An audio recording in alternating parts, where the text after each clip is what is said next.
Hi, everyone, and welcome to Practice Growth HQ. Now, today we're going to talk about something that might surprise you. I'm calling it the underbelly of healthcare.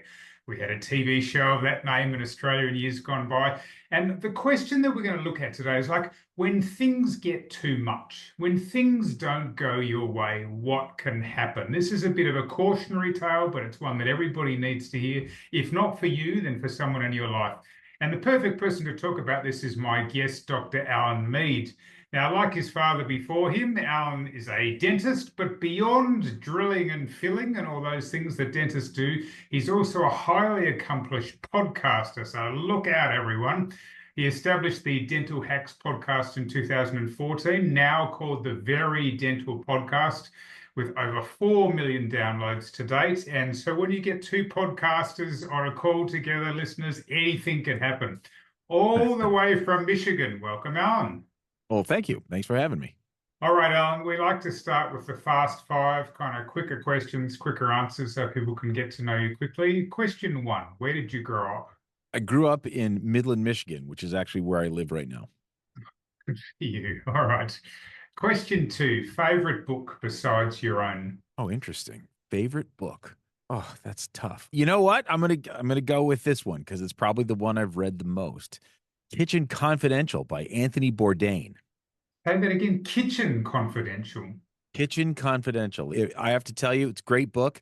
It's an even better audio book. He's fantastic. Oh my gosh, I've listened to that probably 5 times. What is it in a sentence? Anthony Bourdain was a famous guy. He was a chef, but he got famous for his TV show. I can't even remember the name of it, but basically he broke out with this book, and basically it was Tales from the Culinary Underbelly or something like that.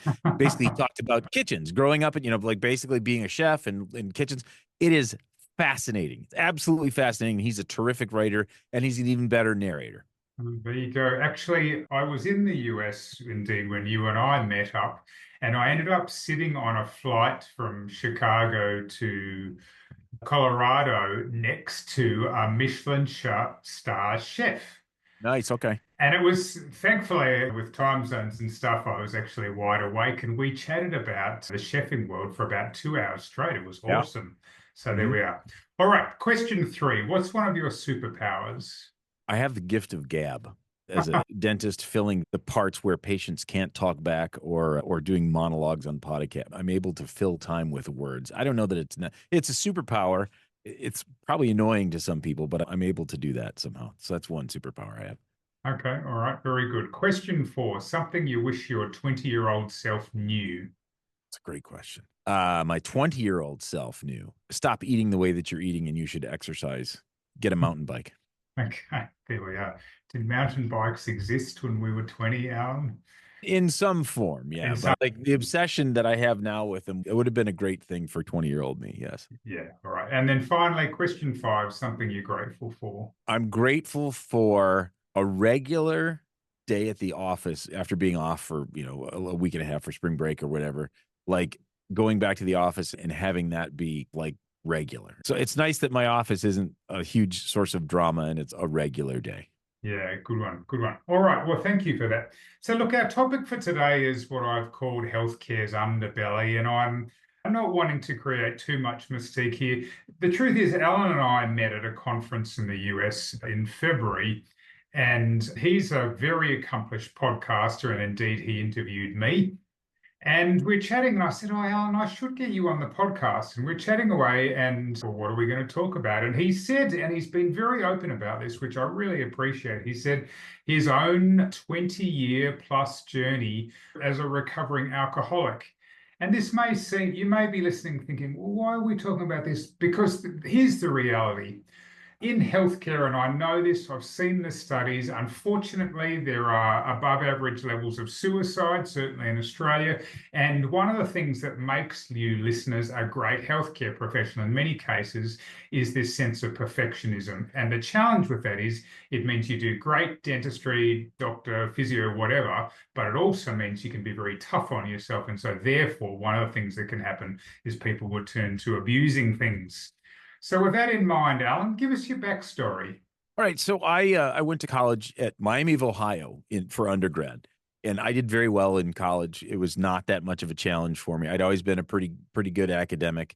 I was one of those guys where my study habits weren't great because I got away with murder in academically. I've got a great memory, or I had a great memory back in the day, but I could memorize things quickly. I tested well, all those things, and so school wasn't that tough for me. And then I got to the University of Minnesota School of Dentistry and realized that, I mean, I still did actually class wise really well, but all of a sudden you had the hands on skills and the hand eye coordination and these weird skills that I've never done anything like that before. And I wasn't particularly good at it. And I had literally developed essentially no coping mechanisms in college because I had a lot of success without too much trouble. And actually, I turned 21 when I was a senior in college. So I hadn't really drank very much in college, but I drank a bit as a senior, but not a huge deal. But the very first day I got to dental school, like literally before we started class, I met a bunch of new friends. I lived in a dental fraternity house, and like we went out drinking the night before school started. Like we went Right. through, the culture was kind of soaked in alcohol. I always tell this story in the Psi Omega house. We had the pop machine. It was 50 cents for a can of pop, but the kegerator was free. So like you could basically, you didn't have to pay anything for beer, but you had to buy the pop. That's kind of how dental school was. In retrospect, I can see that I coped with stress, and I had a lot of stress because I didn't do so well. There's dental school was a Mm, real challenge for me, and I mm, wasn't ready for that. mm, So I developed a coping skill. I drank. I basically wanted to change the way that I felt because I didn't feel great about myself. And honestly, the University of Minnesota, there's a lot of hazing. They weren't real supportive. It was pretty tough. But I was in the mid '90s, so I mean, like mm. dental schools had not gotten to be friendly, lovely places like some of them are now. And so that's what I learned. I learned how to cope with alcohol. So in basically when I graduated, amazingly enough, I graduated and I got out of school and I was stressed out as a new dentist because I didn't know what I was doing. And I love hearing people who feel like they've got it all figured out. I did not have it all figured out when I got Yeah. home. I went and worked with my dad. So I had a mentor in that way. But the reality is I didn't have a lot of friends back home. I went home to where my dad practiced, and that's kind of where I live now. But I didn't have a lot of coping skills. I didn't have a lot of friends. And so the one thing I remember what to do was I drank. But what's weird is like drinking alone is kind of a weird thing. What I found was Indeed. Indeed. at the time they were sampling a new medicine called Vicaprofen. It was a hydrocodone preparation with ibuprofen. They sent samples. I tried it. I didn't have a sprained ankle. I didn't have a sore back. I just tried it because and came to realize that's what I needed in my life because I could do that. I wouldn't smell like alcohol. And so I was off to the races soon after I got back from dental school. Thanks, Alan. Let's go But back a yeah, bit. All right. So your undergrad was zoology. Had you always planned that you were going to be a dentist? yeah. My dad's a dentist. I grew up in the dental office, and so that was always kind of the plan. Okay. Interestingly, my father's a vet, and I'm going to say until about probably 16 or 17, I wanted to be a vet as well. My brother became a vet, but I just realized how hard I was going to have to work at high school, Alan, and I just didn't want to do it. So I just think looking back at your story, high school, I'm going to assume sounds like that was quite okay, and then your Yep. undergraduate degree sounds like that was quite okay, and so by your own admission, you weren't a person who needed to study a whole lot. You could just kind of cram, you remember stuff, and then off you go. And then suddenly you're in grad school for dentistry and it's hard. Yeah, it was. It was hard academically, but it was also hard. I don't know, just management of life. I don't know. It just got more complex, and people weren't supportive and nice. Okay. So you're at grad school, you're in a frat house where there's lots of drinking going on. Look, it's fair to say many of us, particularly in those kind of late teens, early 20s, would probably have the kind of lives that might be a little bit more prone to overindulgence than we would now. That wouldn't be unusual.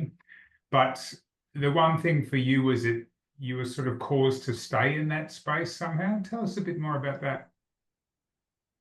Just basically what happened was some people cope with stress by exercising. Some people have a hobby. Some people have family they fall back on. I look at a lot of the people that were married and they had some kind of a focus outside of school. I didn't Mhm. have that. I was not married. I didn't have anyone like that. So drinking was my thing. That's what I used to cope, essentially, going out to the bars. And I mean, it was social, but I didn't know at the time that it was this sort of parafunctional kind of bad habit. It was just, I kind of looked like I was drinking like everyone else. I think in retrospect, I don't think everyone else was using it as a way to change the way they were feeling and trying to cope. Okay, interesting, interesting. All right, so you finish your undergrad, you obviously graduated, then you head back to Michigan. Did you move back into the house that you were living in No, before you went? I had an apartment, All right. but I was just down the road. Yeah, I was around my family all the time and stuff, but I lived in an apartment. Okay. And so you are now working with your father in his dental Yep. practice. Yep. What was that like? It was good. He was been a dentist for a long time, and he had supported me all through dental school. A meeting that you and I met at the Chicago Midwinter, my dad and I and his friends and my friends from school would meet in Chicago for that meeting. 20 plus years, we always did that, and so it was functional relationships in there. But I didn't really share a lot of the stress that I had with people. Honestly, you don't want people to see that you're struggling, so you just don't really share that stuff. I mean, I did a lot of this stuff kind of quietly. Yeah, I think the other thing you've already alluded to is that, I hesitate to say this, but it's like they were different times. I would say I'm a big sports fan, and I've heard the sort of contrast for what coaches have got to do in 2025 versus the 1990s, where it was much more of a sort of screaming and yelling and Yeah. carrying Oh yeah. on and Yeah. toughen up, princess. It Yep. was much more that sort of vibe, much less of the kind of recognizing the benefit of the whole person. For listeners of my era, some of you will remember a guy called Luke Longley who was in the Chicago Bulls kind of team of the century, played with Michael Jordan and others. I went to school with him. And so he's an Aussie making his way in the US. And I saw an interview with him a few years ago, and he said he was basically clinically depressed most of the time that he was doing it. But in that era, it was just kind of perform, perform, perform, almost compartmentalize yourself so that you could perform at this elite level as a sports person, and whatever else was going on with the rest of you. Like, that's up to you, dude. Interesting times. I can relate to that. That's a really good analogy. Yeah. All right. So you've got this drinking habit. You're back in your hometown. You're working with your father, and then you said you made a transition from alcohol Yeah. to now Yeah. it's a tablet. Yeah. Yeah. It was opiates. I got into opiate pain medication. What's interesting is how I was interested in opiates before they became such a big deal in the United States. Okay. They were pushing a particular pain preparation for dentists, post-surgical, post-endodontic, that sort of thing.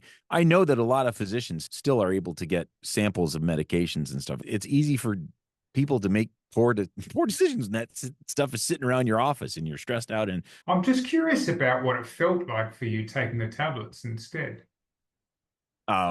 honestly, it's really funny. I mean, alcohol is great, but opiates for me was the greatest thing ever. I felt good. I felt social. It was the best thing. And the crazy thing for me is how quickly I decided I need this all the time. So I used when I got up in the morning to when I went to bed. It quickly became a big part of my life. So how would you describe the difference in how you felt? Is it that it added something? Is it that it took something away? Both. I think there was a fair amount of confidence, but also it's a really good way of avoidance of the things that are bothering you or whatever I somehow. see. Okay. All right. Well, look, once again, thank you so much for sharing about this. I just think there's real lessons there for all of us. Now, maybe it's not alcohol, maybe it's not pills. Life's stressful. To be honest, I'm sure it can be very stressful as a dentist. Many of our listeners are practice owners. I'm a business owner. It can be very stressful. In some ways, the worst days I've ever had in my life are probably as a business owner. Maybe there's been some family things as well. It can be tricky. So, which begs the question, because we always love a good before and after story, Alan. So that's the before story. How do we arrive at the after story? Well, basically, it's really funny. I would occasionally put my head up and realize, wow, this is crazy. I can't believe this is going on. It didn't take long before you kind of went back into change is hard. And this was one of these things where there was a lot of brain changes that went on. But a good friend of mine, an oral surgeon, he did a surgery on me and I was going to be sedated. And when you've got a guy like me that had that much of a tolerance, he couldn't sedate. There wasn't enough fentanyl in his cabinet. Normally people are out like a light and he's talking and acting like nothing has happened. So that was a huge red flag to him. He basically went and figured out what was going on and he got my family and they did an intervention on me. And they basically had my office team cancel my schedule in an afternoon. They came in And by this time, I had tried to quit a bunch on my own, and I just stopped trying. Something's going to have to happen. The DEA is going to have to come for me or something. I couldn't do it on my own. Well, then they did this intervention. And so the timing was excellent because I hadn't told anyone what I was doing. I'd never been honest about what I was doing. So I got my family coming in and they did this intervention on me and they took me away to treatment. They basically took me Wow. across and I went into treatment. So right from my office, my intervention would have been horrible TV because I just agreed and went. There was like, oh my gosh, I need help. So it would have been the worst television show ever, but that's what it was. I went into treatment right then. Wow. I did some work with a guy in Australia who was an elite footballer in playing Australian football. And he told me that at the end of his career, he owned four houses. And he told me he got to a point, and I must admit, I can't really remember the backstory in terms of whether it was just recreational turned vocational drug taking, if you will. But he told me a normal morning for him, because he ended up working in sales after he finished playing football. And he said a normal morning for him would be to do two shots of vodka and a few lines of cocaine. Like that was Mhm. he'd get up to, that was basically his breakfast. Yeah.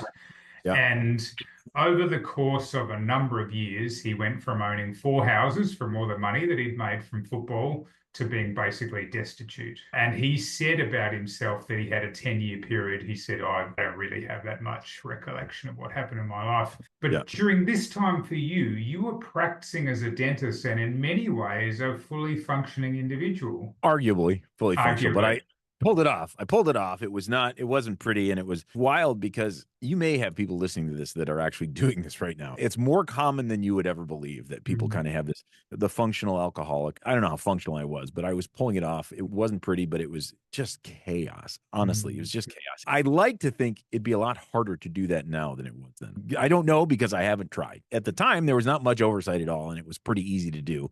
And so that kind of chaos was that I went through the stuff so fast, I could barely keep it around. My life was crazy the same way that your friend's life was crazy. Yeah. Look, I alluded in the intro to one of the challenges that healthcare professionals have with suicide. In the veterinary field, there again above average rates of suicide, unfortunately. And the assumption was back in those days, Alan, that the reason why vets were more likely to commit suicide is because they had access to the drugs. When it's time to put Fluffy down in the industry, the product was known as the Green Dream. You give Mhm. Fluffy a shot of the Green Dream and it's hasta la vista, baby. But in fact, what the study showed, as I alluded to, in fact, it had nothing to do with the availability of the drugs any more than someone whose job was to climb cliffs was going to just jump off one because it's there. Like it's obviously a mental game, but in fact, it was much more to do with this kind of perfectionist streak where they'd go, I can't have a good day unless, and here's my huge list of things, perfectionist Mhm. tendencies, and it can make for, unfortunately, not great mental health. All right, you've had the intervention. It's not the stuff that TV shows are made of because you just said yes. Yeah. Okay, what happened from there? So I was in treatment for 4.5 months. My dad actually covered my practice for me while I was gone. So I Wow. didn't lose my practice. I was on a monitoring contract as soon as I was done with treatment. So I was 4.5 months in treatment, got on a monitoring contract, which required me to do meetings and therapy and random drug screens. Honestly, I was seeking recovery. I will tell you this. This is rare. I didn't realize it was rare, but this is rare. I didn't relapse. I've never relapsed. The first time when I went into treatment was the last time I used. It usually takes a few times for people to decide they're done with it, but I guess I was ready. And maybe because I never used with anyone. It wasn't a social thing for me. So, look, this is probably, again, I'm super grateful for you sharing so openly your story. A few bits of advice for people listening. For people who find themselves maybe a little bit like where you just, things are all a bit too hard. I need to dull my senses. I need to feel like I can make those problems go away. What advice would you give? This is actually good because this over the years, of course, people asked this before. And I think my favorite solution is first off, people who are worried that they might be drinking too much, people who don't drink too much don't think that way. If you're worried that you're drinking too much, you're probably drinking too much. So my suggestion is decide you're not going to drink for 30 days or use if that's the case, frankly. And for people who have a problem, The idea of not using for 30 days is this big. It's just the Yeah. biggest, it's huge. And so the reality is like that helps you understand how important this is to you. And you could apply this to a lot of things. You could apply this, Mm. but I'm just saying, how hard would it be for you to not do what it is that you're doing? I want you to go 30 days without using. There's no way I could have done that. I might have said, okay, I'll try it. And I would have cheated my head off. And I know people that have said, okay, that's how I realized I had a problem because this was really hard. It shouldn't be that hard to say, okay, I'm just not going to drink for 30 days. So that helps you understand what kind of a problem you have. The other thing is that people don't talk about this stuff. They don't want to own it because it's embarrassing. The reality is the more you talk about it, even you don't have to talk about it publicly to everyone, but if you can confide in someone, or I hesitate to do this because a lot of people are really down on 12-step groups. But the reality is like 12-step groups are kind of great. Not if you have a hard time with their rules, it's one thing, but they're full of people that have gone through what you're going through. I mean, that's on some level, creating some kind of a peer group is really helpful, really helpful. Mm. If, whether that's a 12-step group or some other therapy group, or even just being able to have someone to talk to is really important. And being able to talk about it. If you're hesitant to talk about it, that probably is an indicator that there's something there. You know what I'm saying? Like, if Yeah. on some level, it's like you don't want to talk about it just any old person. But the reality is, if you're hesitant to talk to anyone about it, even someone that's a trusted person, then that's something you need to look at.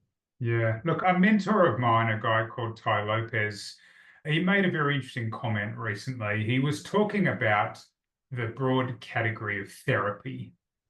And he said, look, he talks to a therapist once a month. He said, like, we don't need any stigma. No one goes, hey, how come you're going to see a physical therapist once a month? Yeah, How come you're going to see a massage therapist once a month? And so the truth is, I've started doing the same thing. I'd say this not flippantly, like I'm not at my wit's end. I'm not about to go and jump off the nearest bridge, but I was like, why not? In Australia, you can go to your GP. I'm not suggesting you lie, my friends, but if you basically go to the doctor and say, hey, there's a fair bit of stress in my business, whatever it is that's going on, I'd like to get a referral, you can get a dozen therapy sessions over 12 months at the government's expense, which oh is wow, okay, fantastic. And so that's literally what I'm doing, listeners. And as I say to you, my motivation for doing this was this mentor of mine said, no one's going to say, oh, how come you went to a massage therapist? Because it's nice, it feels good. It'll get rid of the pain in my shoulders or whatever. And so for me to talk to this guy and it's just a bit of a check-in, and it's almost like my mental health coach has sure, been enormously helpful. I was thinking about the 30-day challenge, Alan.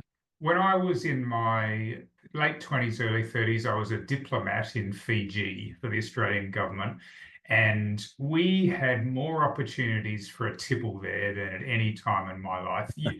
I could drink alcohol almost every night at some kind of diplomatic function. And I eventually went, you know what? I'm taking 30 days off. Not that I was drinking excessive volumes, but the frequency. And it was sure, sure. actually, it felt great doing it. So it's something we recommend. Alan, one final question before we wrap up. What about not so much for the people who are doing this or feeling it this way themselves? What about for the people who've got someone in their life who they think is in this situation? A really tough question because here's the deal. I couldn't have done this because someone else wanted me to do it. Even as a dentist, too, you're like, one of the big problems we have in dentistry sometimes is that we care more about the patient's problem than they do. And that is a bad spot to be in. You can't make anyone do anything. You can offer support and you can, on some level, you almost have to, depending on the kind of behavior they're having, you can offer support and you can also say, I can still love you, but I might need to love you from a distance, that sort of thing, and Mm. understand that. And you can speak frankly about their behavior. And that's the thing about it is a person that's ready is ready. And a person that's not, I was in treatment with a bunch of people who their life was on fire and they went into treatment because their life was on fire, but they didn't think they had a problem. They just wanted to put the fire out. So the reality is you really have to be able to do it for you. And it's hard because if there's someone in your life that's doing this, but they are not ready, it won't ever work until they're ready. Mm. You know, that sounds really harsh, but it's true. I think we waste a lot of resources and a lot of heartache on people that aren't ready. And mind you, if that's a family member, if that's a child or a parent, that's a hard way to go. But it's still, if they're not ready, they're not going to do it. It's not going to work. But like as an addict, any cancer patient in the world would trade their ailment for mine. You know what I'm saying? Because on Mm. some level, no one chose their problem, but like the solution for this is pretty simple, but it's hard. It's simple, but it's not easy. Let's just say that. Mm. The reality is it's simple, but it's not easy. For people who have a problem, feel open to talking about it honestly. And people don't want to hear it. A lot of times, if you're willing to talk about it, they're going to run away because they don't want to hear it. But the reality is, I don't know any way that I could make someone do anything. But I could tell them how it's affecting my life, and maybe I have to be separate from them. It's hard. It's a tough thing. Frankly, if you have someone in your life that's close to you, you should go to therapy. You should ask for Mm. help from people, Mm. because the Mm. reality is that there's other people. Honestly, my family intervened on me and it worked out. They got some guidance, but there are people who are interventionists. That's what they do, because this is hard stuff. This is not easy. It's not a good talk is going to necessarily send someone in treatment. Maybe it would, but a lot of times it doesn't. A lot of times, most people are not like me. Most people are not first time in treatment and they make it. This is a tough thing. Good one. Look, once again, Alan, I really appreciate you being so open about this. So I'm sure this is great value to the listeners. If people want to learn more or get in touch, what should they do? I'm on Facebook a lot. That's probably the easiest way. And you know the best way? Go listen to the podcast. If you go check out the Very Dental Podcast Network, it's not all dental content. Some of it is. Some of it, if you're not a dentist or a dental team member, it's going to bore you to death. I do a lot of stuff where I talk about this. So Mm. go dig in. And there's a Facebook group, the Very Dental Podcast Facebook group, or just find me on Facebook, Alan Mead. And in dentistry, you're going to find me out there. That's the easiest way to probably get in touch with me. Facebook. I'm on Instagram too, the Very Dental Podcast, but probably your easiest way is to find me in one of the Facebook groups that I run. Sounds great. So Alan Mead, Alanead.